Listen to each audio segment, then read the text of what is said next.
Paco! Gordo!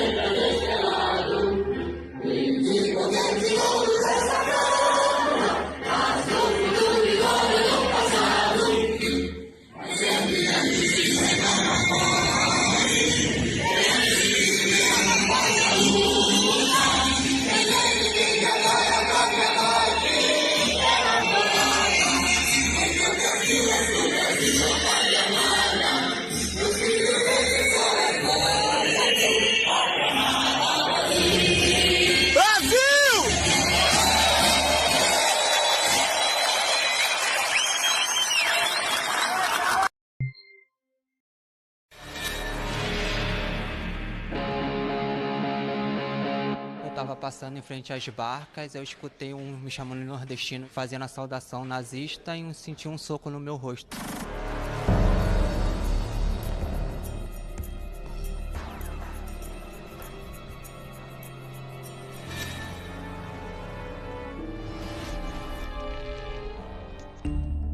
A suástica que você tem no peito?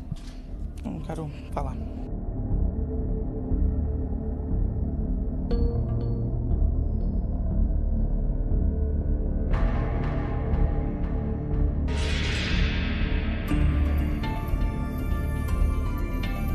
Ela disse que iam nesse churrasco, nessa chácara. Era festa nazista, era aniversário do Hitler.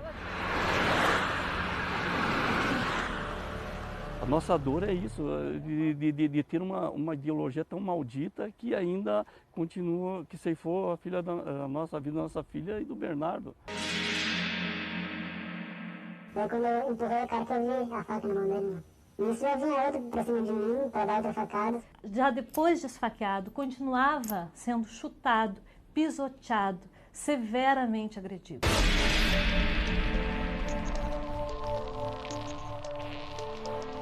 Começaram a aparecer com essa tatuagem. E o que significa isso aqui? Todos os policiais são bastardos. Como eles não podem nos agredir, não podem nos ofender, em inglês eles escreveram: All cabs are bastards. Quantas pessoas no Brasil hoje leem conteúdo neonazista na internet? 180 mil pessoas.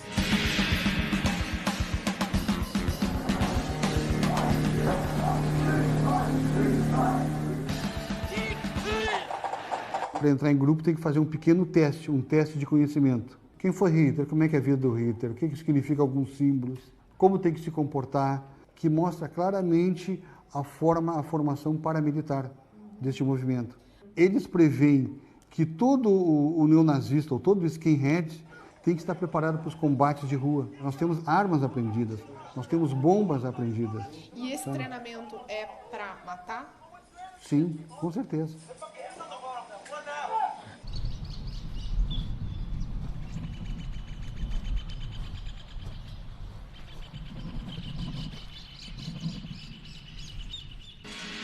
Em 2009, no ano em que Adolf Hitler completaria 120 anos, o grupo neonazista liderado pelo Bernardo organizou uma festa na região metropolitana de Curitiba. O objetivo era celebrar o legado de um dos maiores assassinos da história da humanidade.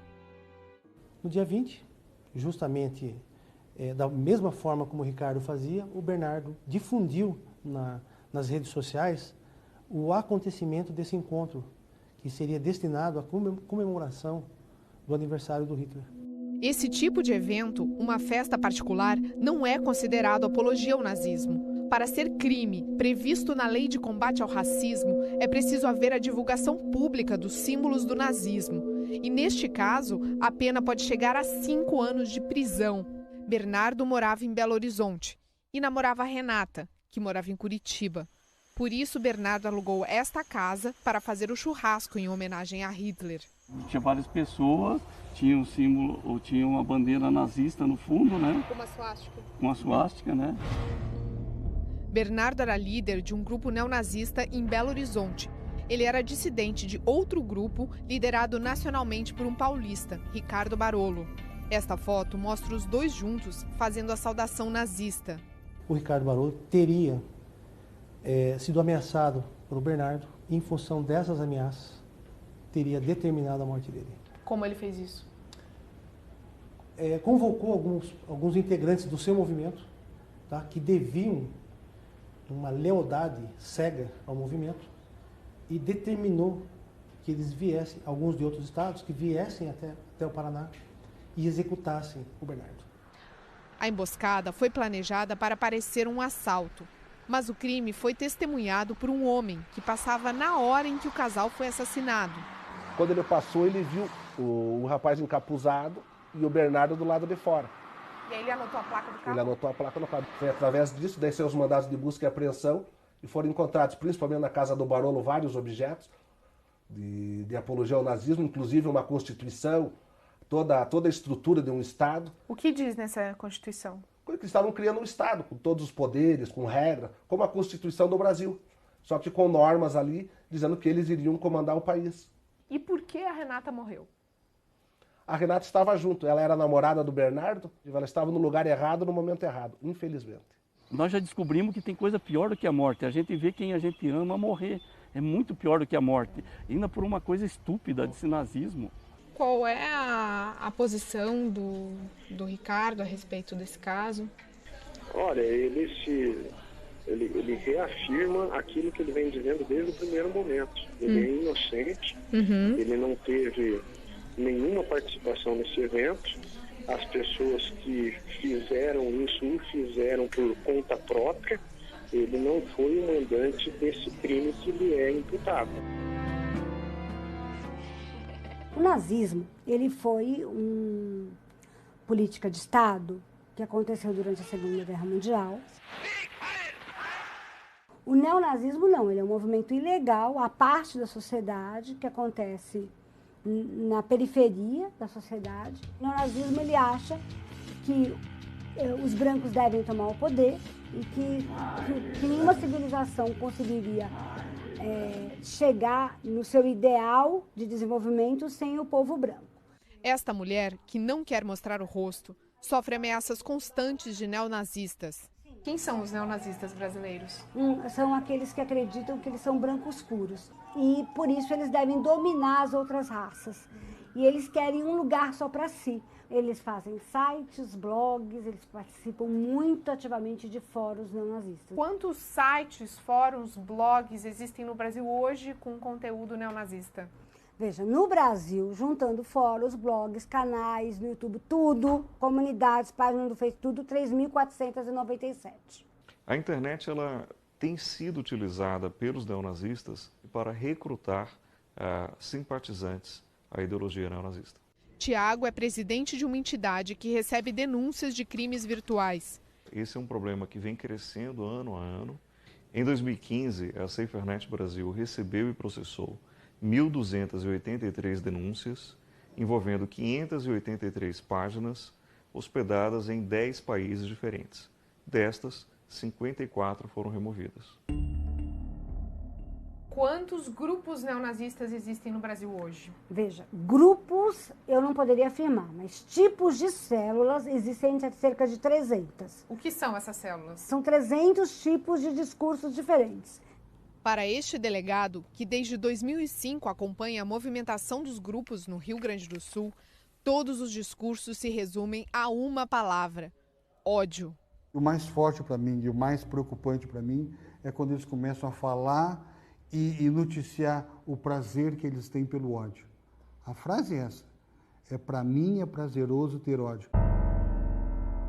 No dia 8 de maio, o dia da rendição da Alemanha na Segunda Guerra, um grupo neonazista em Porto Alegre decidiu quebrar a comemoração pela paz.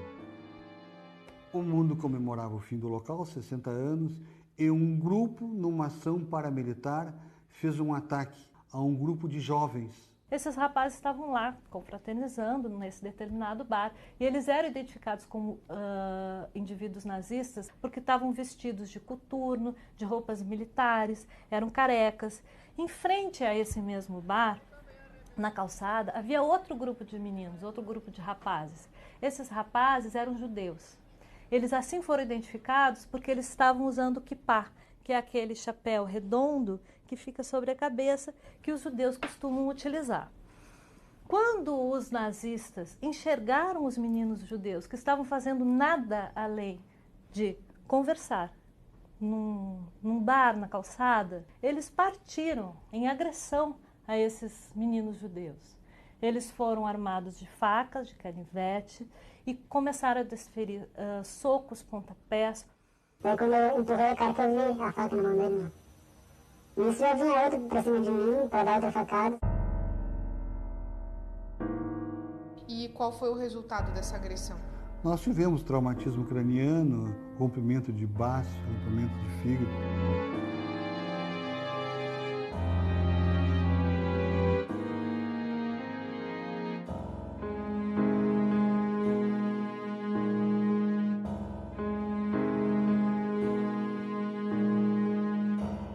Caso haja uma condenação, é um recado que se passa para todo o país e para todo mundo envolvido nisso, que não se aceita mais 70 anos depois do que isso já deveria ter terminado, que essa conduta continue existindo.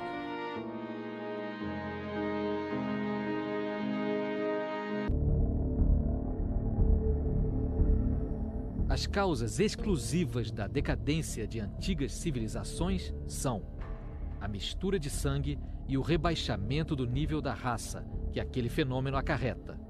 Está provado que não são guerras perdidas que exterminam os homens, e sim a perda daquela resistência que só o sangue puro oferece.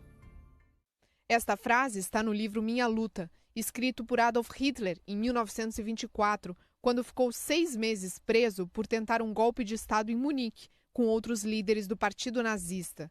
Minha luta, segundo Hitler, serviria para conquistar adeptos ao movimento e deixar clara a filosofia nazista sobre a superioridade da raça ariana. Foi este líder nazista, responsável por um dos maiores extermínios da história da humanidade, que se tornou chanceler da Alemanha 10 anos depois. E na Segunda Guerra impôs o genocídio de pelo menos 6 milhões de judeus, o chamado Holocausto.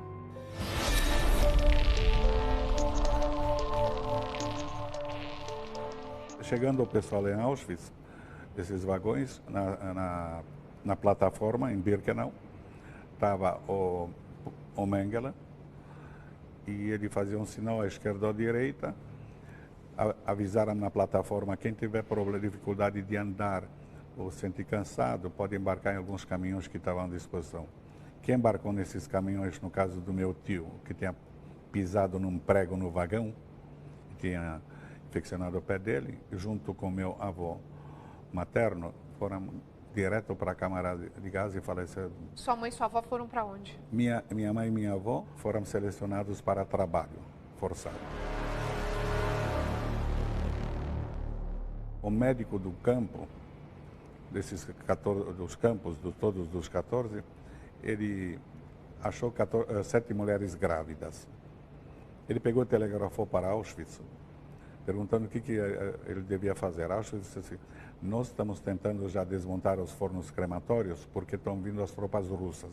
O médico do campo, depois que recebeu a resposta ao telex dele, certo, tomou a decisão de cuidar dessas 7 mulheres grávidas, certo, no sentido que ele falou, vai ser um álibi para mim. E ele deixou as 7 mulheres darem à luz.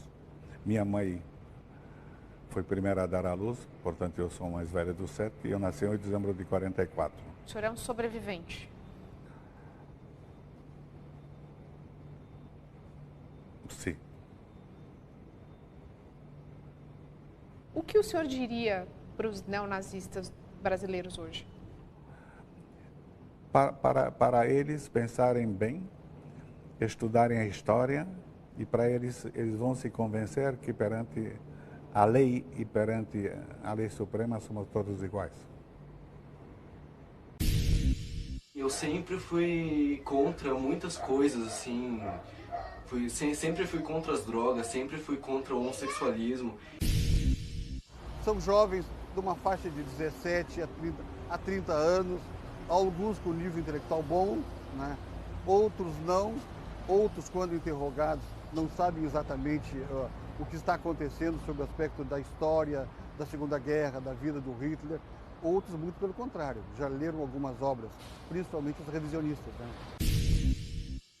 O delegado Paulo Jardim é um dos que mais investigam os grupos neonazistas no Brasil. Ele já prendeu 40 pessoas no Rio Grande do Sul, muitas mais de uma vez.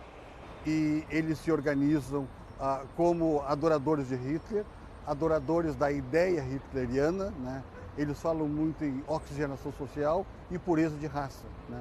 E para a raça ser pura, para limpar, enfim, a sociedade, nós temos que eliminar, segundo a visão deles, os negros, os judeus e os homossexuais.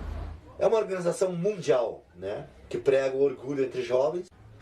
Existimos em todos os países do mundo, graças a Deus. E quem são essas pessoas que aparecem no vídeo?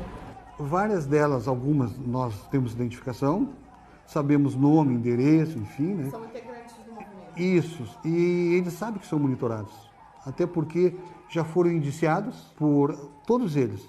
A formação de quadrilha, porque agem em grupo, né? Formação de quadrilha, homicídio na forma tentada, se eventualmente tem um adolescente junto, corrupção de menores, e também na lei especial de divulgação do nazismo, né?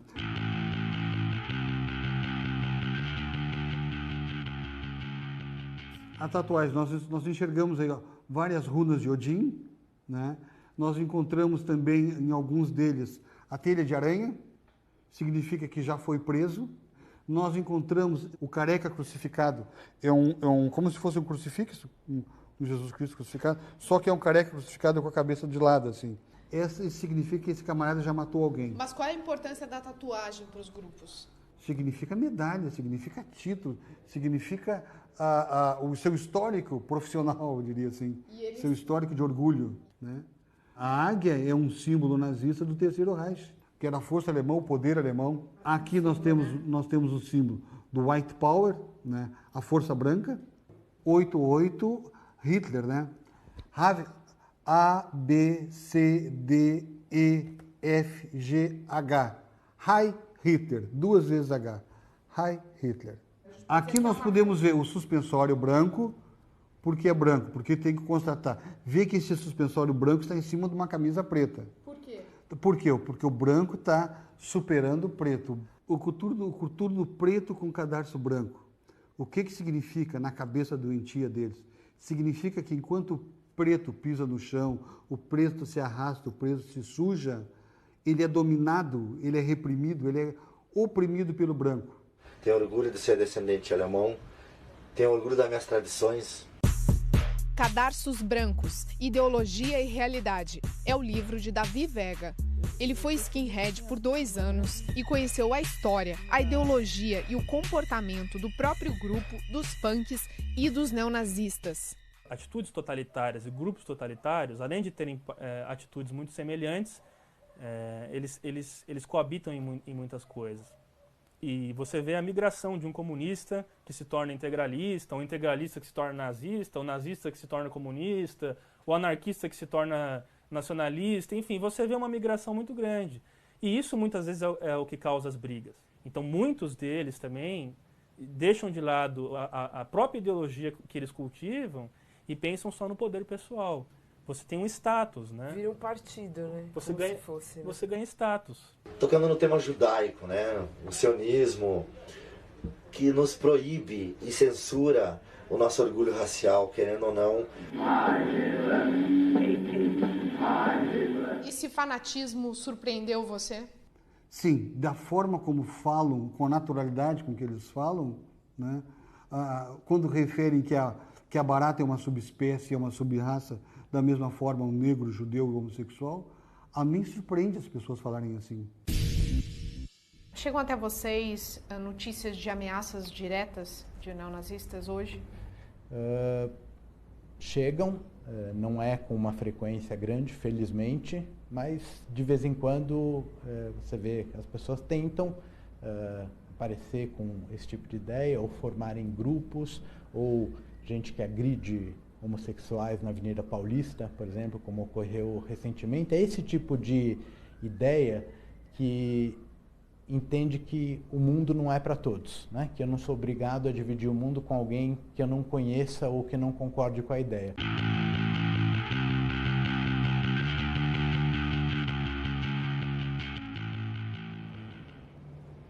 Eu acho que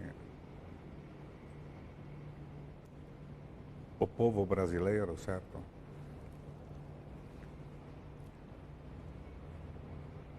É um povo diferenciado, talvez porque, devido à miscigenação que existe no Brasil, é um dos povos mais tolerantes que eu conheço, se não o mais tolerante.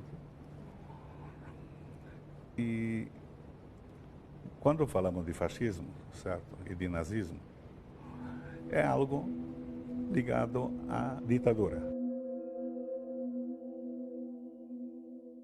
É lamentável que em 2016 nós tenhamos uma pauta como essa, que se fale na existência de nazistas, depois de tantas atrocidades, depois de tantas mortes, depois de tantas aberrações, não se consegue explicar, nós não conseguimos explicar porque ainda alguns jovens se sentem atraídos por esse tipo de ideologia que só gera a violência, o ódio, o sofrimento alheio. O objetivo deles, pelo que a gente vê, era se envolver na política, começar a fazer vereadores, eleger vereadores e prefeitos e começar a dominar as cidades para colocar a ideia de que eles são superiores aos demais. E com isso, o objetivo maior era tomar o Estado e depois o país. O nazismo não é coisa do passado? Infelizmente não. Para muita gente, infelizmente não. Eu fiquei assim, parece com um coração tão duro que eu não consigo chorar por nada mais. Não existe mais nada que me afeta. E quando vocês pensam que os suspeitos estão livres? Nem dá para pensar.